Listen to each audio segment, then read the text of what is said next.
Dan di dalam Quran itu ternyata terbukti bukan karangan seorang manusia. Ya, terima kasih ya sudah tag ke saya, Pak Al-Fatih.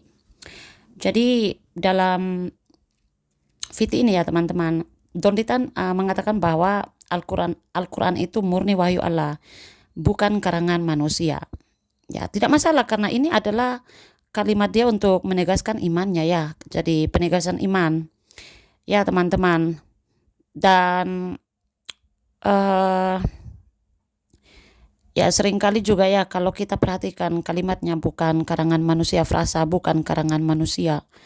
Ketika dia pada saat dia mengatakan frasa bukan karangan manusia, seringkali ya teman-teman, seringkali secara implisit itu dia sedang ya membangun kontras ya, jadi seperti ini ya teman-teman, kitab yang dia yakini itu murni dari Tuhan dan kitab lain itu hasil manusia ya teman-teman.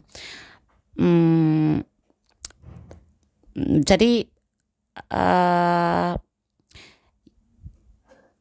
apa ya, bagaimana ya, jadi begini ya teman-teman, semua orang itu kan menerima wahyu melalui bahasa manusia ya.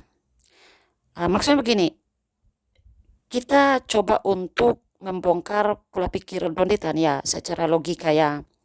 Logikanya itu bagaimana? Karena sebenarnya begini, ketika dia mengatakan bahwa Al-Quran itu murni wahyu Allah, bukan karangan manusia ya.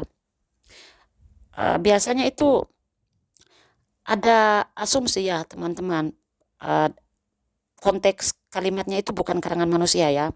Jadi ketika dia bilang bukan karangan manusia, itu biasanya ya di balik kalimat seperti itu ada asumsi ya teman-teman. Jadi kalau ada unsur manusia dalam penulisan, berarti itu kurang ilahi. Jadi disitulah kita bisa membongkar pola pikirnya, logikanya ya. Karena sebenarnya begini teman-teman, semua orang kan menerima wahyu melalui bahasa manusia, narasi manusia, sejarah manusia ya, dan penyampai manusia. Bahkan konsep wahyu literal pun itu tetap didengar manusia, dihafal manusia, disampaikan manusia, ditulis manusia ya. Jadi ketika dia memakai frasa bukan karangan manusia, ingat ya, bukan karangan manusia ya. Ketika dia memakai frasa bukan karangan manusia, itu seringkali ya teman-teman secara implisit itu dia sedang membangun kontras sebagaimana yang saya sudah sampaikan sebelumnya ya.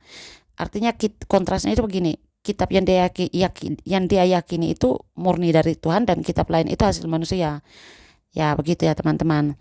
Tetapi yang menariknya adalah begini, Don Titan mungkin tidak menyadari bahwa definisi karangan manusia ya, definisi karangan manusia itu sendiri belum jelas ya, dan belum tentu konsisten ya teman-teman. Jadi pertanyaan saya begini, sederhana saja ya Om Don Titan. Don Titan mengatakan bahwa bukan karangan manusia. Ingat ya, yang saya bahas di sini bukan karangan manusia. Jadi seolah-olah keberadaan unsur manusia itu otomatis membatalkan wahyu. Saya ulang ya, bukan karangan manusia. Kalimat itu seolah-olah membuat keberadaan unsur manusia itu otomatis membatalkan wahyu. Kalau begitu, pertanyaan sederhana saya ke Om Don Titan, apakah sebuah teks langsung menjadi karangan manusia hanya karena disampaikan melalui manusia, hanya karena ditulis manusia, hanya karena memuat ucapan manusia atau makhluk lain? Dan kalau Don Titan menjawab iya, lalu pertanyaan selanjutnya, apakah standar itu diterapkan secara konsisten ke semua kitab juga atau bagaimana, Don Titan? Itu saja pertanyaan sederhana dari saya ya. Terima kasih.